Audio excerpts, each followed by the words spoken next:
It's very much surprising because the poverty level here before was really, really bad. Whenever I come here, I see everybody is very busy doing something to earn his or her bread.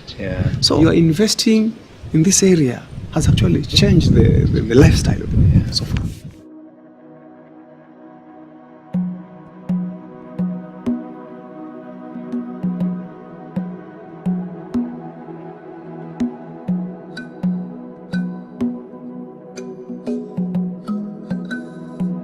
We identified Kenya as one part of the world where amazing plants were grown. And we identified Kenya as a place where we could really make a difference and get amazing oils.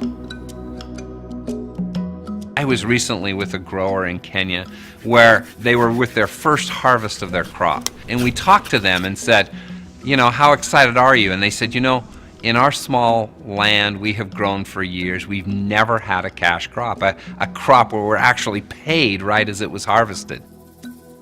So this is a Bluetooth scale that's portable and goes out into the field, and it links up with the field officer's mobile phone. They'll weigh the tea tree or the ginger, whatever it is, and it registers immediately on the phone. Then Lydia will hit payment. That transaction is recorded in the farmer's account, and then those funds are transferred to the farmer's mobile phone. Within 24 hours. Within 24 hours, yep. We're pushing for instantaneous, and we'll get there pretty soon. Right. We're at 24 hours right now. What makes it so good for me, when I can do a small thing that would change somebody's life. Like tomorrow I have these people, they cannot go begging, they can take their children to school.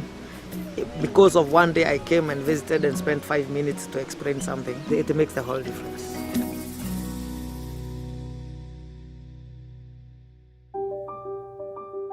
This geranium was planted, and now cuttings are taken from this and then made and put and planted, and then seedlings will grow from that.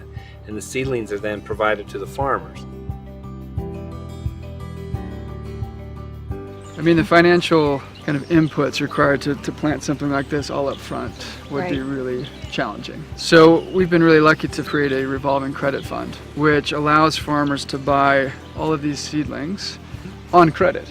That balance is deducted over the course of a number of different harvests. So they're paying it off over time, which allows farmers to jump into a project like this, which would otherwise be very difficult to do. It is too difficult for the farmer to get the car.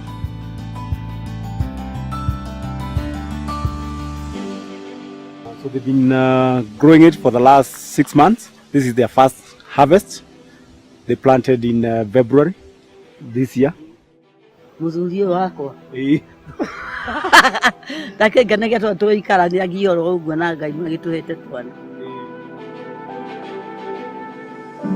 really focused on building systems that put farmers first, providing them all the support structure that they need to succeed as a smallholder farmer of essential oil crops. We've got field officers who spend every day in the field, visiting with farmers, giving them support, offering advice, helping farmers harvest their crops, weighing it on site, paying for it in a quick and timely manner, and then bringing it here to the distillery where it can be processed and distilled into essential oils. We could work with commercial farmers in developed nations and produce wonderful plants, wonderful oils from these plants, but we wouldn't be doing as much good in the world. And for us, we're always looking at how can we impact the world in a positive way. And so we have chosen primarily to work through small-scale farmers wherever we go around the world.